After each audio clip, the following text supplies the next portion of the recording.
certain basic principles, we are going to actually dissolve.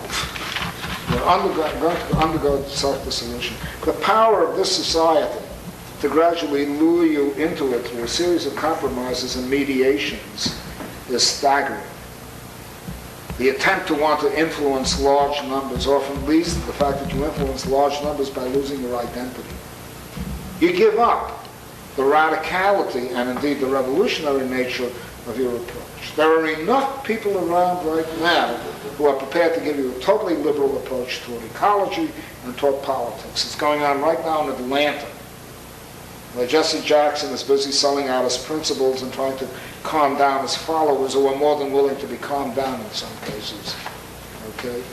The desire to build coalitions all the time leads often to a watering down of principles until finally we are in a condition today in North America and indeed in large parts of Europe where a revolutionary movement is non-existent. We have no left anymore. People who call themselves leftists don't know it, but they're really liberals in the best of cases. And sometimes they're almost conservative liberals. We have no left. For the first time perhaps in 200 years since the French Revolution and the American Revolution, we have no left anymore. Look around, see what you can point to. There is no more mass socialist party, or for that matter, even a socialist party. There were little vestiges and remnants. And they were relevant anyway because they were addressing questions that go back to the 1930s, not questions that should be confronted in the 1980s, 90s, and into the next century. That's the first thing. There is no left. A left must be reconstituted. A revolutionary opposition must be reconstituted so that at least there's a place for people to go who want to go into revolutionary opposition. At least provide people with an arena. I don't give a damn what the number may be. People have to go sufficiently far so that others can find an arena in which to really oppose the society in a meaningful way and with a coherent outlook. And I believe social ecology has tried to provide that coherent. And the second thing is, how can people be re-empowered? In what ways? And there's no point in kidding ourselves about the fact that there are some people who don't want to be re-empowered. They don't want to be re-empowered. They're afraid of being re-empowered. The decline, by the way, of the self has been so monumental today that people are afraid of confronting anything, no matter what the manner may be. So any form of confrontation is regarded as divisive. And that is appalling, because the power of criticism or critique, the power of trying to create an arena, a place where people can feel they're going to create a community of opposition and meaningful social change, is being dissolved in a homogeneous oneness, the famous night in which all cows are black. The owl of Minerva is likely to hit one if it flies at dusk. And I'm quoting from a very profound thinker who has brought the ideas together. I love that. I can't give it up. Well, empowerment has to be restored. If it remains purely personal empowerment, it's usually illusory. Not that personal empowerment can be ignored. The need to create a self is a form of personal empowerment. The need to recognize that you have an ego and not be afraid of it, and define ego boundaries, is not a question, of being individualistic or domineering. It's a question of creating within yourself a space that remains critical, that remains your own space, that remains challenging. Dissolve your ego boundaries and you're like an amoeba that has been dissolved and it disappears into its environment. It becomes a solute and a solution. It just fades away. There has to be self-definition. The thing that's wrong with much of the thinking is people always put it in the United States as either or, as though there's nothing that really constitutes a thin line of truth that is neither either or, but is in itself something that is above either or, black or white. This absolutism is devastating today. Either you dissolve your ego completely or you become a capitalist. Those are not the choices that we have. There has to be a new way of defining ego in a way that does not make ego into an epithet. You know, oh, you've got an ego. As though that is something horrible to have. As though you can be you without having some definable personality. So that is important. Whether it can be done through encounter groups or any other means, I don't know.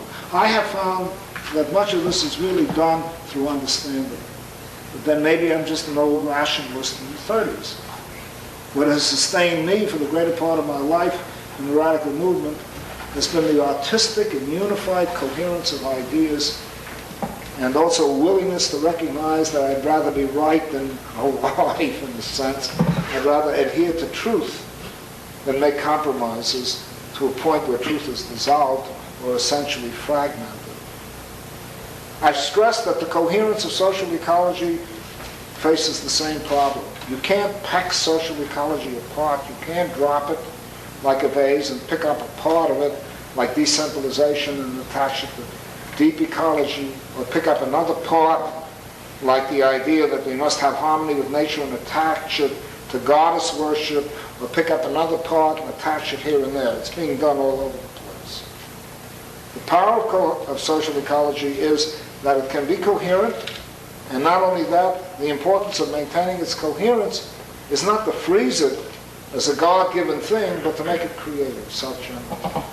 Then it can grow. Held together, it will grow, and it will perhaps even outgrow itself.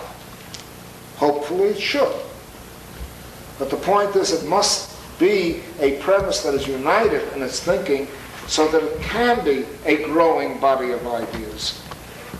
Break it up, and you actually hybridize some of its most important insights with a whole bunch of alien ideologies. And I've seen this done particularly in deep ecology and in certain forms of goddess worship among feminist movements. And I'm not trying to be overly critical. I realize I don't even have the right to say this, being a male, but I do have to make some observations. You cannot take the rationality of the dialectic and turn it into mysticism. And using dialectical concepts, or using even anti-hierarchical concepts, assimilate them into a mystical outlook that blurs reality rather than clarifies it. That takes the natural and turns it into the supernatural. That takes the human and turns it into the transcendental, more than human. And we have all too many people around in all the different movements who are more than prepared to do things like that. But getting back to the theme of empowerment, we must develop a political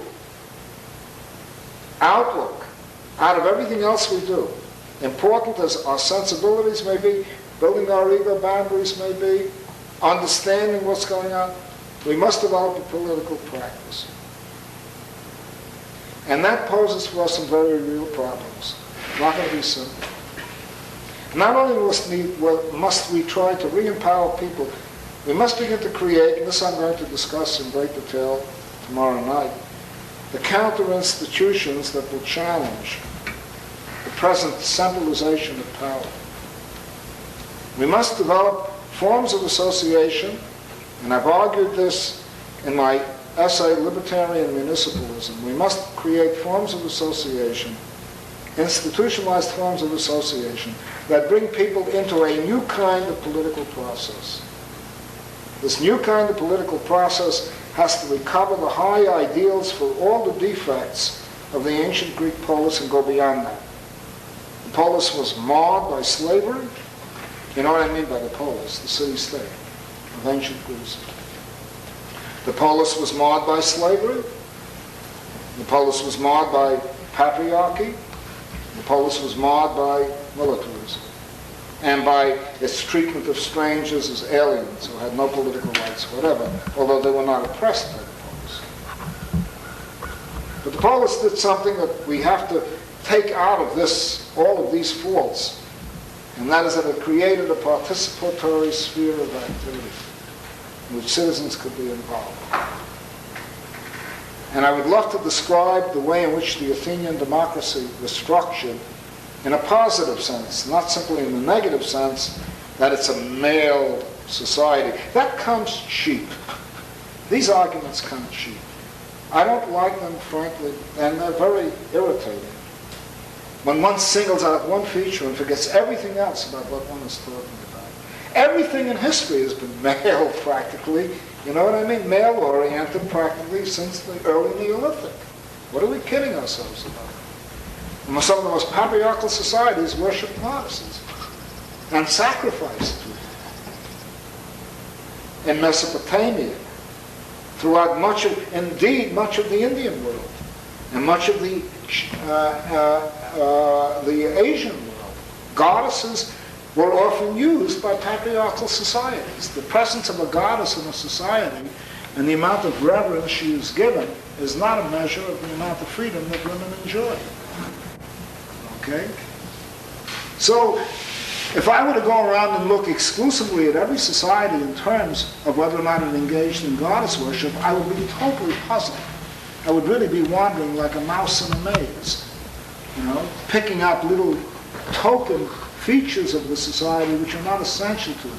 The most essential thing for us of Greek society, important, as it is, that it was an oppressive society in all the respects that I've criticized, is what was new about it. And this is very important in thinking. The important thing is to see what is the newly emerging.